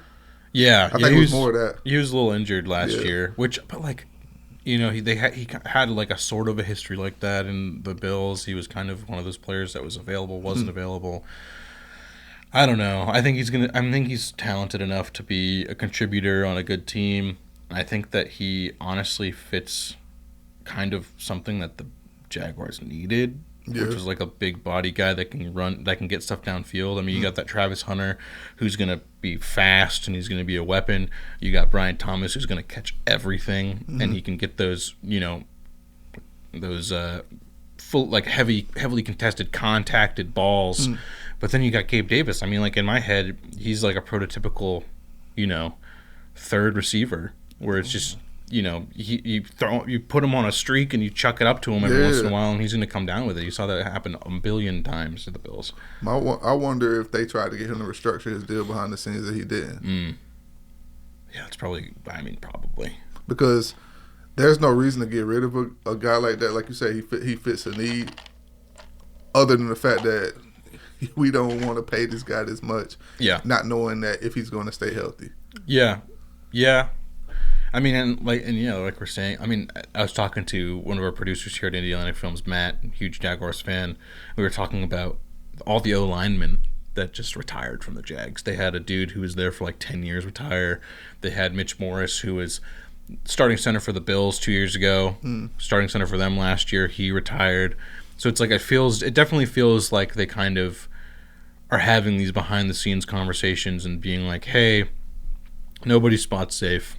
So if you feel like you don't want to work for that, don't work for that. But also, you know, knowing how football players are, most of these people want to work for it, you know. So that's what's always intriguing with the failed physical stuff. I feel like it happens all the time.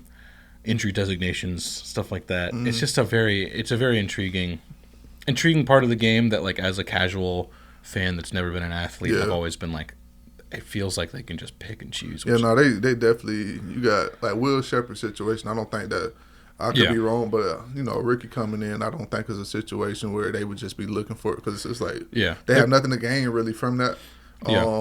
So it may have been an injury that they didn't know about. They thought may have been a little bit more healed, or something they didn't like know about at all that popped up during the physical. But with Gabe Davis, you see situations like that all the time, like guys that they don't want to pay. It's like, hey, let's find a way to get out of paying them. That makes sense. Kind of closing mini camp, I wanted to talk to you about your rookie mini camp experience. We talked a little bit about it. You were 2017 Bears, and something that always intrigues me is when you hear about people flashing in these mini camps, and we talked previous about how rookie mini camp really doesn't mean much. It's just getting eyes on guys and getting reps. But you know, were there, in your experience, were there any guys that were like you could have sworn would have made the team, or you would have felt like could have at least helped the team? I mean, we just went through the whole roster of the 2017 Bears, and like there was some good players on the team, but there's definitely a need for help. I mean, I think at the end of the day, they went like 6-11. I mean, rookie minicamp, you can't really tell because everybody looks, even in going back to college, high school, everybody looks good when you're in shorts. You're in shorts for those 3 days. Everybody looks good. You literally gotta like do something outrageous for these teams to take a look at you. Yeah. Because 9 times out of 10 they already got their guys picked, so you really got to stand out for them to take a look at you. But the people that really catch your eyes is not because of their playing, is those legends that you grew up watching, and they're a lot older than you. You see them coming back for a tryout at rookie minicamp. Like, I remember seeing some guys that I was in high school watching dominate the college football scene, and now they're at the rookie minicamp with us trying to get back on the team. And that's really what catches you. Like, dang, man, this junk is real. I thought this was only for rookies. You got these vets coming out here too trying to get back on the team. That's really what I started paying attention to. That makes sense. Yeah, I feel like Hard Knocks has kind of made everybody look for those like new stories where I can't remember what year it was, but like a few years back with the punt returner on the Browns who like was sleeping in his car and then gets the tryout and he plays in the preseason game and he gets a punt return and everybody's freaking out and then he gets cut. You know? Dang. Yeah, I don't know if you ever saw that one, but it's like this huge crazy story and you're like, oh, this is amazing. Everybody's watching Hard Knocks because of this guy. He's one of those guys. There's a story. And then, you know, he didn't make the team. I don't even think he's playing football anymore. I remember, like, you see more of those stories once you get closer to camp, for sure. Like, not like rookie minicamp, not at all. Yeah. But I remember a guy that I was rooming with, Brandon Green. He played at Bama and college, and I think he was an Under Armour All-American. Yeah. But I think he was literally only brought in just to be a body because one of the vets got hurt during OTAs, I believe, at camp. And he was brought in to be a body. And literally, he came out of the first day, and they were doing, like, one-on-ones.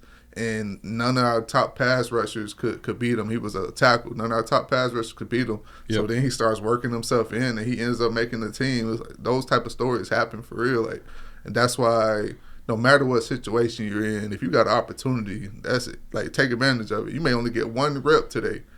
Make it the best rep of your life. You might get 2 tomorrow. Yeah. No, that makes sense. Hearing about all these rookie mini camps, there's always these players that get the undrafted free agent looks, but also the workouts right before. Yeah. It's very rare for those people to get workouts right before to like make any splash, but it's always interesting when people do. And I haven't heard any crazy stories. I think it's all biased. Like, if you like a guy coming in, as long as he's in shape and all that stuff, you're gonna sign him. Yeah. That's just really all it is. It's not because he just looked outrageous, because all these NFL guys can play, so they're all gonna look good in t-shirts and shorts. It's just really if you like a guy coming in or not. Yeah, and if he's willing to play the politic game as well. Kind of shifting to schedule. As we're recording this, we're getting leaks from schedules, but we don't know the solid schedules. Those released tomorrow when the episode actually drops. So maybe we'll talk about the actual schedules next week. But they did release the season opener and international games. The season opener is Philly versus Dallas, Thursday Night Football. New look Dallas with George Pickens. Mm-hmm. Yep. Yeah, I know. I mean, and the fact the crazy thing about George Pickens, I've been a big George Pickens fan. I think that he just doesn't have a quarterback half the time, and then like last year, I don't think him and Russ really got along. And Mike Tomlin seems to not like him anymore. So, you know, if your head coach doesn't really like you, you're not going to get as many looks. The rumblings coming out of Dallas that they view him as a receiver 1, so it's going to be a 1A, 1B with CD in him. Mm-hmm. That's intriguing. I believe he has the. When you look at it, George Pickens, his game, he can be one of those guys without a doubt. Just with him, it's like, man, just stay locked in all game. Once he gets locked in and he's in one of those moves for the game, he gets distracted and his focus is knocked off, then it kind of kills his game and kills the season. But when he's locked in, he's tough. Like, you see it. Like, he broke a lot of my parlays last year when he was locked in. Yeah, no, he's one of those just dudes in football that when he becomes a dog, you know, he's just hard to stop. And I think like a quarterback like Dak, you know, you have an extra body like that's perfect. He's got, you know, Ferguson and there's another tight end, right? I feel like there's another tight end. I can't remember his name. But Ferguson's a dog at tight end, and you got CD, and you got him, and then I feel like they brought in an event, but I can't remember who it is. But like that's that just makes me feel like bet the passing stats. Like these guys, it's going to be a passing offense. That they didn't draft or bring in a running back. It's still going to be Rico Dowdle, I believe. Which Dowdle's a great player. They may have gotten a guy from Texas. Oh, really? Yeah. I remember that. But that was a later round, right? Later round, yeah. Yeah. So it's like they didn't bring in a bunch of people. A lot of their O-line is gone. So we'll see how. Last year they struggled to block in the run game, so it's gonna be interesting. So we'll see how it goes. But adding an X factor like George Pickens, good or bad, that'll be a good game. I mean, Philly basically kept their whole team except for like 2 or 3 players. So Philly has one of those rosters that you make on a video game that's unfair. Like I don't know how Howie Roseman is doing this and putting it together. Like I don't. Yeah. When you just an eye for talent, like some of these guys that. His linebacker he gets last year, like nobody was even playing him in the middle line. Yeah, Zach. Nobody was playing him in that role. Nope. And then you see him, and now this guy gets a deal and becomes one of the best linebackers in the league. Like he has an eye for talent. He has a true gift, and to be able to put together this roster and not only put it together, when to move on from certain guys, and when certain guys, other teams have moved on from, hey, nah, you just didn't know how to use this guy. We're gonna make him a star. Yep. Like, he has a gift.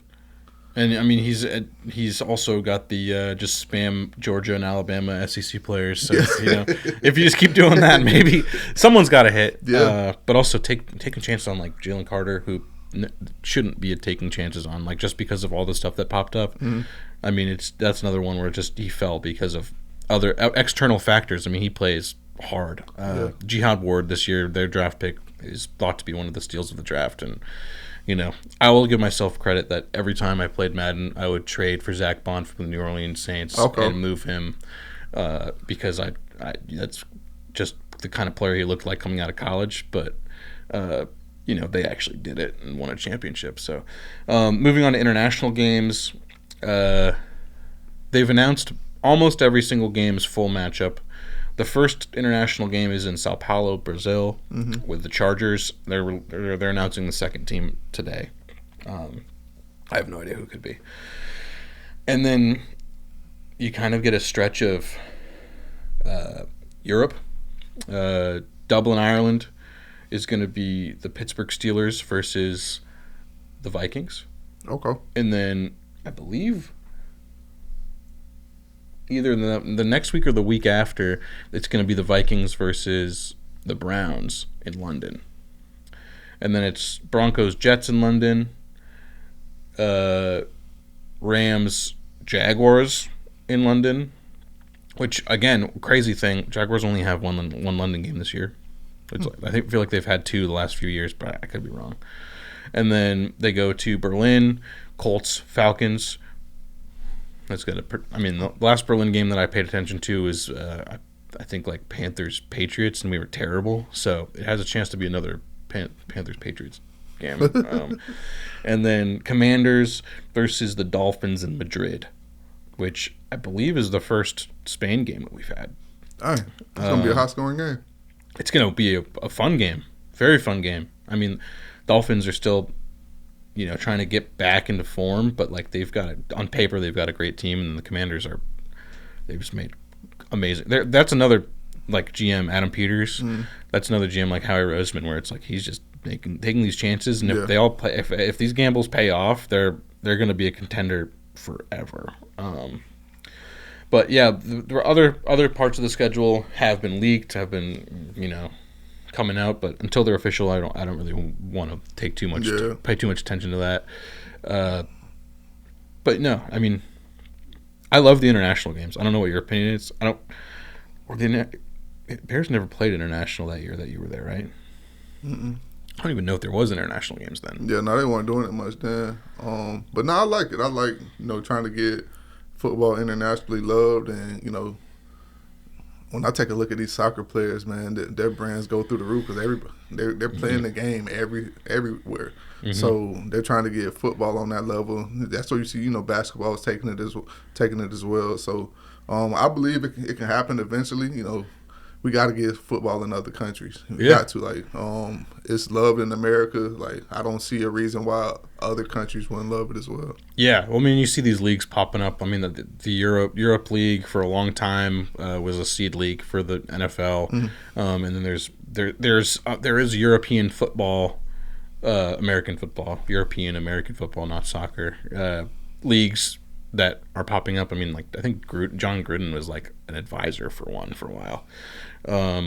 So it's very interesting. My hope this year is that the Sao Paulo, Brazil field is a little better because if you remember last year, the Packers versus the Eagles, it was just not fun to watch. And then I think the coolest thing, I mean, like we don't have like soccer isn't huge in America, but the coolest thing for me is that these teams are playing in like soccer stadiums, which are notoriously larger. Yeah. Those first the first two London games are in Tottenham Hotspur's stadium, which is, you know, pretty large. I mean, they just filled it up for Ben versus Eubanks. Like that's the stadium they'll be playing in. And then the last London game is in Wembley, which is massive. So it'll be. I mean, it's just a fun environment. It's one of those. It's cool that they're bringing it to other people. I'm a little surprised there's no Mexico City game this year, just because I feel like that's one of their. It's gonna be there eventually. And they're doing a great job of just take a look at the NBA, man. You got guys like Victor Wembanyama. You're going to get a guy. So with you spreading it out, you're not only raising more awareness, but now, because you're raising awareness, you may have these hidden gems in this area that may not have known about football. Now they're like, oh, this guy's gifted, so maybe we may put him into football and get him to go over to America because he's gifted. 100%. And you see, too, like their seeding system for the European designation players or like the foreign designation players where it's like typically like a 52-man roster, right? And you can have, or 53, and then you can have a 53 or 54 if you have a European player. That's how... shout out Patriots fullback Jacob Johnson got his opportunity because he's from Germany. So I know that. He was given that roster spot, and then when Devlin got hurt, he was given the position, and then he went to the Raiders. I don't know where he is now, but same thing with there's a receiver who used to play rugby. He was on the Chiefs last year. I think he ended up being a practice squad guy, but like he was given that designation for a little bit as well. So it's a very. I mean, they're doing really smart. They're doing really smart stuff, and you know, like the NBA, like you said, like they kind of have it to a science. I mean, you see baseball playing in Japan for the first few games of the season. This past season, they played in France, NBA, for a couple games because Wemby's an international superstar, probably going to be the best player in this generation. No, it's not a bad thing. It's definitely super exciting to see them expand. Kind of going away from football, but we were talking a little bit about GTA. And so I wanted to talk a little bit about the new game coming up because it's in our neck of the woods. It's not. I think it actually ends like right where Lakeland would be. So I think it's going to be more. Actually, maybe not. I don't know. There probably is going to be a version of Lakeland, but I don't think there's Tampa. I think it's like Orlando, Miami, those other cities. But not like Vice City, not actually Miami, but you know what I mean. Like there's going to be the Everglades, and it's going to be super cool. I'm super excited. It sucks that it was pushed back a year, but so to pull if the game has, they can pull up to the studio on the game and record. Oh yeah. We'll do some podcasts. Have you ever seen GTA Roleplay? It's it's a mod for GTA 5, but it's like you can pretend. It's like you can do anything. You can be a cop. You can be no salesman. No. It's a GTRP roleplay. I watch T Grizzlies. Oh yeah, I know he has like a whole server, doesn't he? Yeah. It's it's kind of nuts seeing. I mean, like growing up playing video games, everybody did it, but like it's so dope seeing people with money like being able to play video games. Like I think he's like retired, not retired, but he's helped a lot of his friends like change their lifestyle. Now they get paid six, 7 figures to play the game. Yeah, exactly, and like he's just building a community in the game. I mean, GTA 6 will be insane. Supposedly they're going to put like some elements of that in GTA 6. I saw a rumor that they're gonna have 3v3 basketball courts, which would be I cool. saw that yesterday. Like 2K. I didn't know if it was real. I don't know, but I mean, if I wouldn't, I mean, they pushed it back a year, so hopefully they're putting some crazy details in it. But yeah, I mean, that's the end of this portion of the pod. Next week is Willie Lampton, local dude. We talked about him a lot. It was great to have him pull up and hang out with us. Super, super humble dude. Yeah, without a doubt. And honestly, like, you can just kind of see the work ethic. It like oozes out of him as he's in the studio. It's one of those, everybody who talked to him was like, "Hey man, you landed in a good spot with the Rams. Like, how you feeling?" He's like, "I just want to hit people." he kept being like, "I just can't wait to get in those pads." And that got me all jacked up. I'm gonna be paying too much attention. They better be ready when they come, because he coming with violent intentions. Yep. He's gonna be ferocious. It's gonna be amazing. But before we go, I wanted to thank our sponsors, the Craig Burke Realty Group, Indie Atlantic Films, Concord Coffee, and our newest sponsor, Garnet and Gold. We're super excited to have Garnet and Gold join us on this stretch of episodes. If you need any FSU gear, you know where to go. You know where to go. But no, thank you all as well. We're closing in on 10,000 subscribers. I mean, by the time we post this, we might have. We'll probably have it. 10,000 subscribers. Check my phone, and you may have it right now. I know. This morning we were like 50 away, so it's been spectacular having that support, and we're gonna keep pushing for good episodes. Yeah. Before we headed out, I wanted to, since we just recently created a nonprofit in honor of my father that passed away last year, and on June 7th we'll have a community event to giving back. Backpack giveaways, bounce houses, this community event, food trucks, food trucks, all different type of things. A lot of fun. And so anybody that wants to come out to that event, it's a free event. We have food vendors out there. Free event. You don't have to pay to come. There'll be food vendors out there.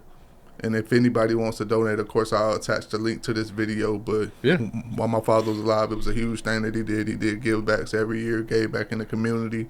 So we wanted to continue building on that legacy, and so we're excited about it, and we hope that you guys, support, come out, join the event, have some family fun, and if you want to donate to the foundation, I'll put a link to this video.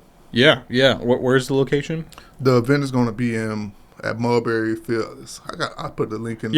But somewhere in Mulberry. Yeah, the field where the Little League team plays at. Okay. Oh yeah. Cool. Yeah, we'll throw some more details in the description, and then on socials, as the event gets closer, we'll it'll be at 310 Kid Ellis Road, Mulberry, Florida. Perfect. Yeah, from 1 to 6 p.m. on June 7th. Perfect. Yeah, that'll be super exciting. I'm out of town, so I won't be able to make it, but I'll get more info from you. Maybe I'll donate some backpacks. Okay. That'll be fun. But yeah, no, thank you all so much. Having an amazing time this season, just talking and hanging out. It's been one of my favorite segments, man. Just adding it in, and it just shows the growth of the channel, like just from where we started, and just you see it evolving. Mm-hmm. The more as we go, like some of the things we're discussing behind the scenes that you guys love to see. Like we're planning some big things for you. So just all of these things that are coming together, man. Like Trials of Triumph is going to continue to evolve, and I'm excited to see, where we are next year. But I'm not in a rush. I'm enjoying the process.